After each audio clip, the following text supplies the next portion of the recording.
planet that has been in the news lately, and the planet's called KIC. I'm sorry, actually it's a star, but the star is KIC 8462852. We gotta come up with a catchier name, guys. The reason why this one has actually garnered so much attention is the fact that the way that the Kepler satellite, which is a planet hunter, finds new planets is by observing how stars dim and then re-brighten as a massive body such as a planet passes in front of that star.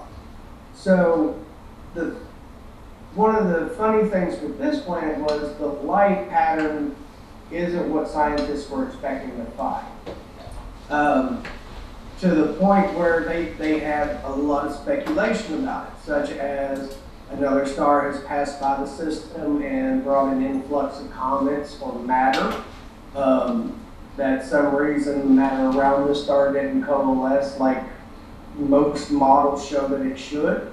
And then there's, another one which they can't debunk, which is it could be aliens, an alien megastructure. Such as a Dyson sphere. Such as a Dyson sphere. For those of you who don't know, a Dyson sphere is a machine built around or close to a star to absorb more of the solar radiation for energy consumption for civilizations. Now, this is a very sci-fi idea. This is Star Trek. This isn't NASA. But when as scientists, did say, we can't say if it's aliens or not.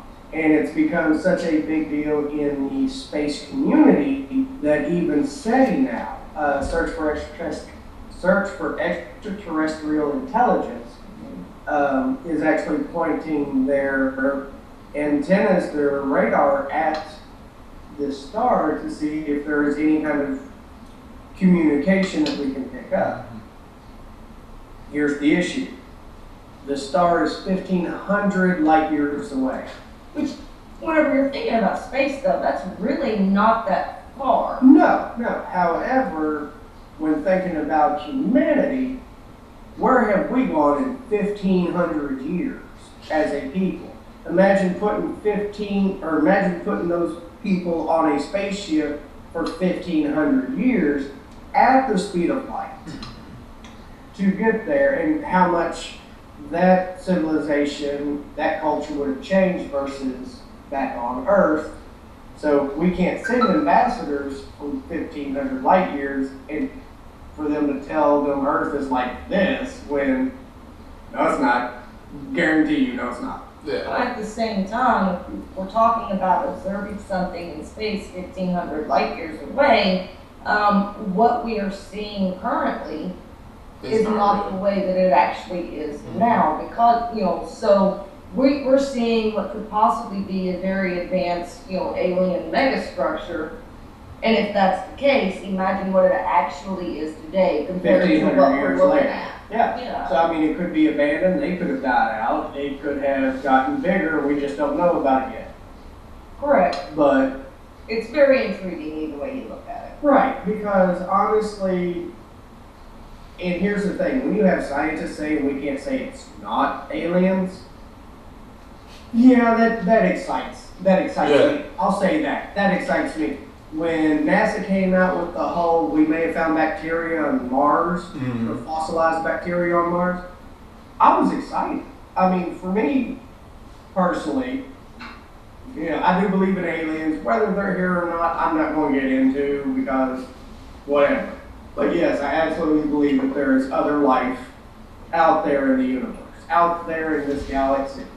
Well, I did want to say on that point, that was one of the most interesting things I found about my astronomy class was if Earth was a 1 in a billion chance, there's up to 100 billion other stars out there. So that means there's at least another 100 Earths. But the more information that we found has proven that's even more true than we think. Like, in the Milky Way alone, there will be up to about 1 billion Earth-like planets that have been created or will be created throughout the Milky Way's time as a galaxy. So to think that there's another 1 billion planets that will still be able to sustain the type of life that we have here is kind of mind-boggling. And people really, it's tough to talk about space, and I think that's why a lot of people have kind of backed away from it, is because when you think about space, you have to be very open-minded. You have to be very broad. Because to think about the fact that, hey, I'm actually looking into the past when I look at things in space. Like, how is it, it's tough to even process something like that. It's tough to really fathom that all the light that we're getting from these stars could be disappeared. These stars could be 3 times the size they are now. Like, same thing you were saying with those different, with the structure, it could still be there. Those people could not be there. Those people could have quadrupled in size and could be coming this way, and we would have no clue because of the way time and space works. Well, real quick, here's the thing. The only thing I could think of the whole time you were talking was astronomy is the poor man's time travel. Because... That's true, because it's the only time you're going to get to travel back in space until Well, somebody actually makes it on this Right, but to actually get to see the past. If we look at a star that's 1,000 light years away, that's light that came from 1,000 years ago. Mm-hmm. So I mean, as a history guy and space guy, like, I'm fascinated by it, and it makes me a geek. But also the light coming through our window right now, the light that we have in It's on the delay. The sun is 8 minutes.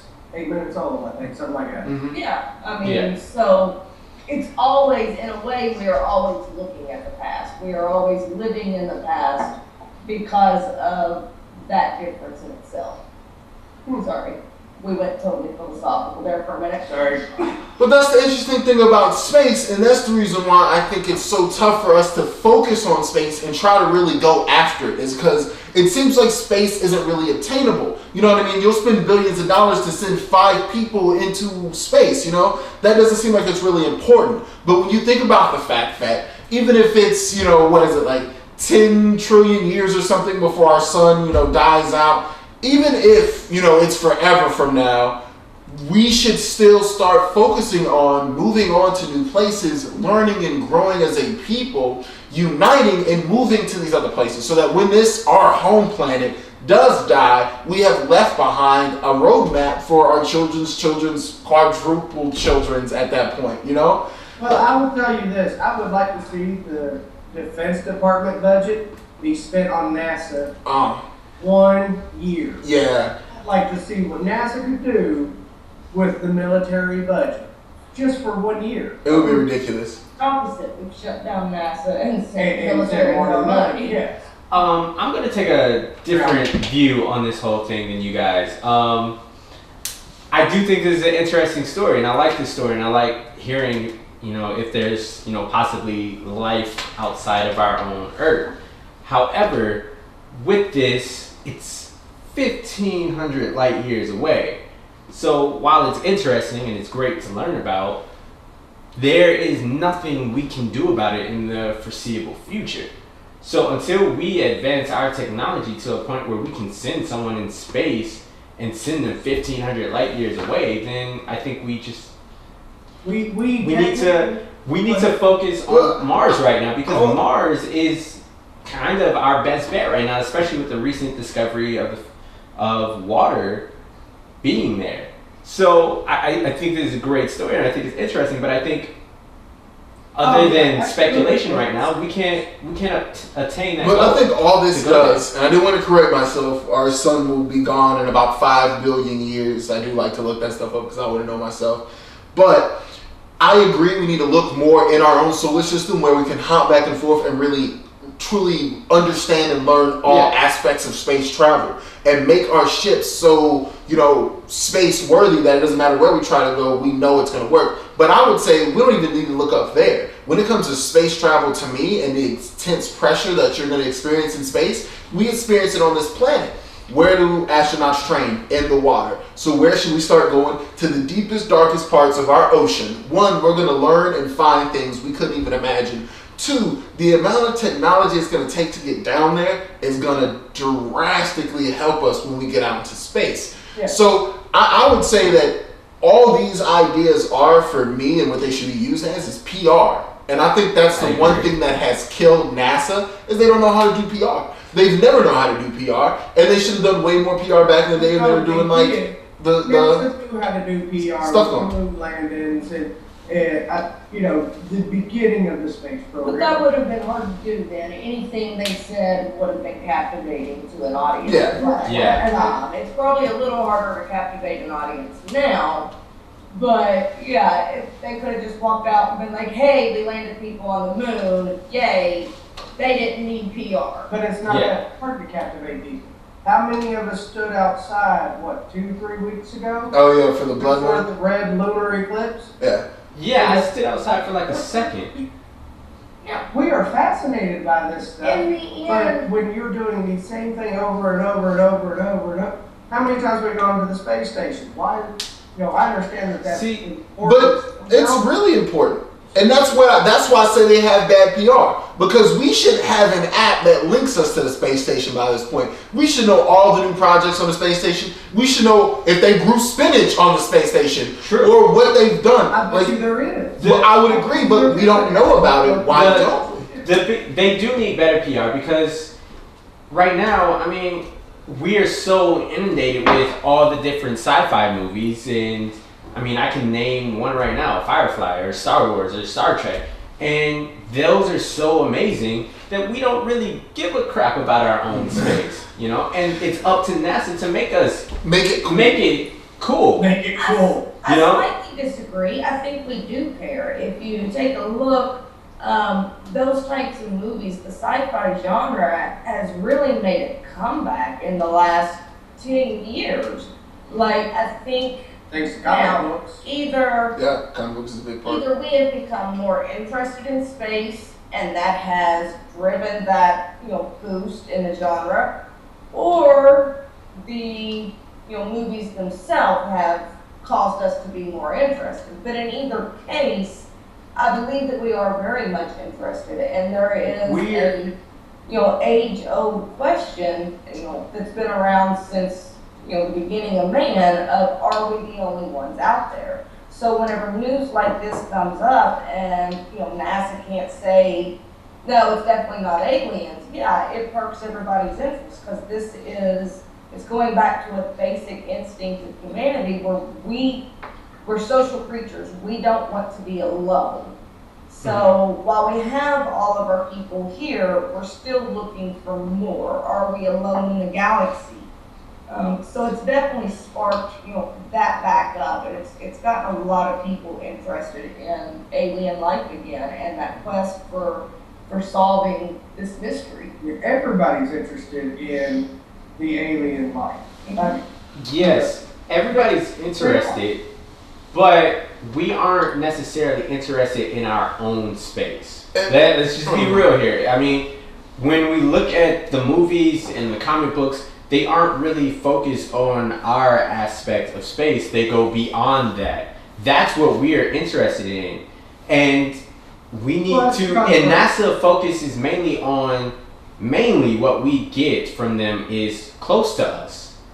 So these stories are interesting because they're far away, and they show that there may be life outside of our own space that we can look up in the sky, if we all turn off our lights and look.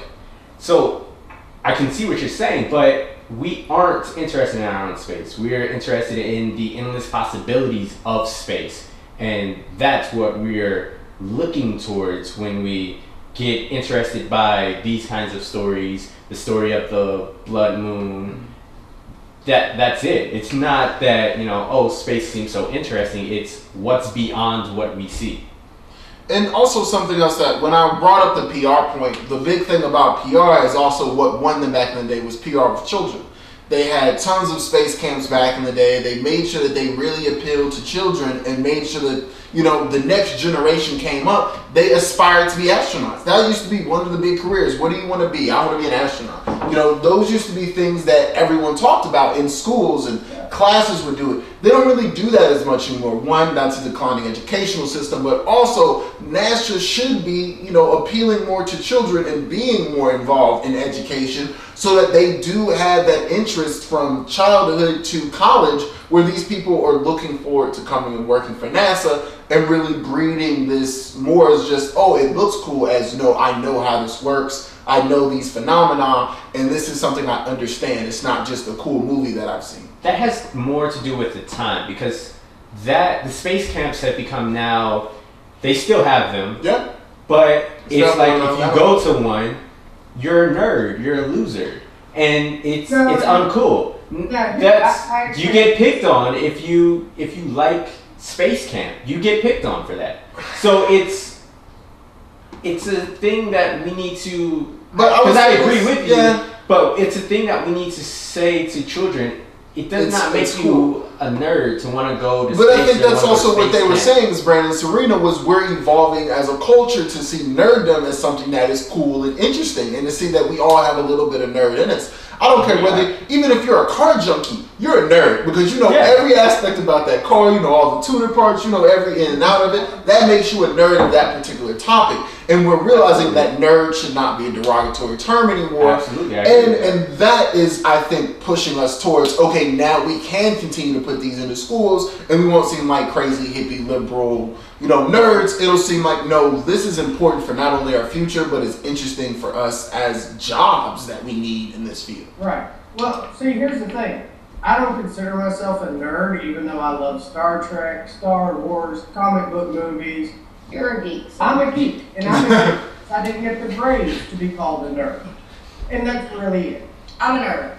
I'll give you that. With a nerd, it does come that you're very intelligent. Right. And I'm very intelligent. I just didn't get the grades.